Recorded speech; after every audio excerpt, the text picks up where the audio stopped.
Well, quite some time ago, my husband and I and our two kids lived in Evansville, Indiana, and our daughter was, I believe, in second grade, and my son would have been 4 years younger, he probably was about 4. So anyway, this particular day, I decided I needed to do laundry. My daughter was already gone to school. My son was still in bed asleep.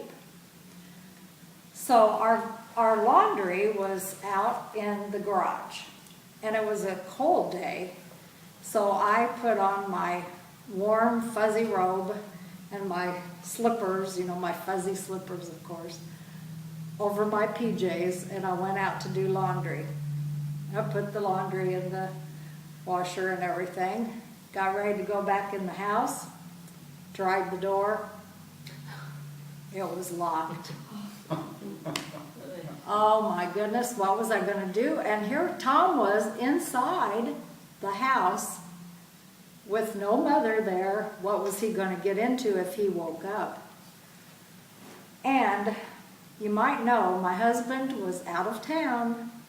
As usual, when something bad happened, he was always, it's true, he was always out of town. And I had to deal with, the problem. I thought, oh my goodness, what am I going to do? So I thought, well, I've got to go to a neighbor's house and call a locksmith. So I parade down the street in my fuzzy slippers and robe on this cold day.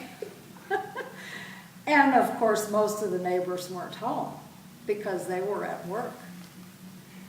Finally, quite a ways down the street, I found a neighbor home. Well, I hardly knew this neighbor, but she thankfully let me in the house.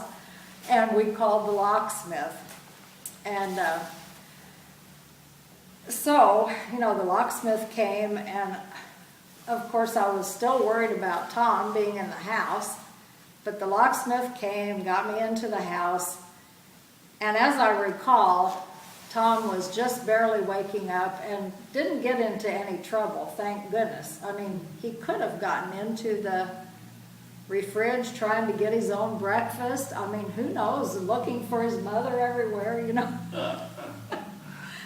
So anyway, later that day, my daughter came home from school, and I was telling her this sad story about me being locked out. She goes, well, Mother, I had a key at school. You could have had the neighbor bring you up to school, got my key, and you could have gotten into the house.